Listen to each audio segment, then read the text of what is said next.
All right, the countdown is on. Less than 12 days to go until the next Fed decision is announced. But given today's hotter than expected jobs report, is a 50 basis point rate hike still the expected move? Let's bring in Nick Timiraos, chief economics correspondent at the Wall Street Journal. Good to see you. Welcome back to Overtime. Thanks for having me, Scott.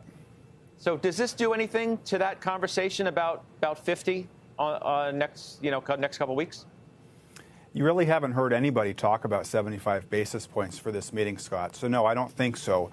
The committee has been communicating quite a bit about stepping down to 50 basis points. You saw in the minutes from the last meeting, which came out last week, a substantial majority arguing for a step down after that November meeting. So I don't think there's a lot of suspense here. We do have that CPI report in 2 weeks on the first day of the meeting, December 13th. But it is hard to see what could change them at this point because they've just been so clear in their communication about why they are stepping down to 50. Mm-hmm. There's a lot of conversation, obviously, this week about the market reaction to the Brookings speech, in which Jeremy Siegel, the esteemed professor of the Wharton School, told me a little while ago in this program today that Powell did a quasi-pivot. Did you see that? Was it a quasi-pivot? How would you characterize what he said? I don't know what people are talking about when they talk about a pivot, these pre-pivots or pre-pivots. Sure, if you want to call it that. But, I think a lot of people were struck by the fact that at the November press conference, he had said, we can't make the mistake of underdoing it. And then on Wednesday, when he was asked about risk management, he said, well, we don't want to over-tighten. I think the two things can be true at the same time. But people were struck by the fact that he emphasized maybe the more dovish version of that on Wednesday when he had emphasized the more hawkish premise around risk management a few weeks ago. I think it's early innings here. You still have to see what the data is going to show. This was not the wage growth jobs report that the Fed wanted to see today. And so it's just early innings. And I think trying to predict what's going to happen beyond December is very, very difficult. You could have a 25 basis point increase. You could have a string of 25 basis point increases, and they could do 50 in February and then do 25 basis points after that. It's just, there's still a lot of data to come through. But given what you just said, that it's early innings, what do you think the Fed chair himself thought of the rally on the backside of Brookings?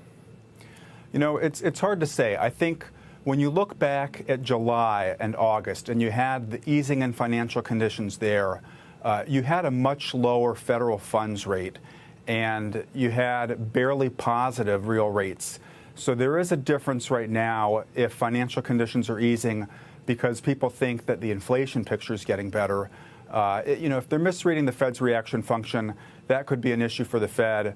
But there will be a new summary of economic projections in 2 weeks. And so there's an opportunity there for them to show, they're slowing down because they think they're getting closer to their distance. When I go driving down the freeway, when I think I might be getting closer to my exit, I get out of that far left lane. I turn on my turn signal. I get over a lane or two.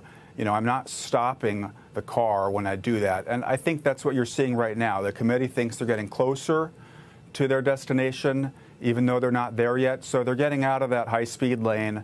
And, you run the risk that you're going to miss your exit if you keep going down the highway at 75 miles per hour. Like, lastly, and I do got to run. I mean, bond yields are down. The yield curve is, massively inverted. How concerned are they about that, even if they are far from finished?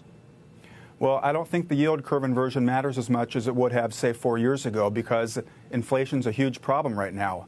And so if that's the market saying that they think the Fed's going to get on top of inflation, and then, that means the Fed still has to follow through on what's priced into the forward curve. So I think it's a different situation. You can look at how inverted the yield curve is compared to the last 2 times, as your last guest did.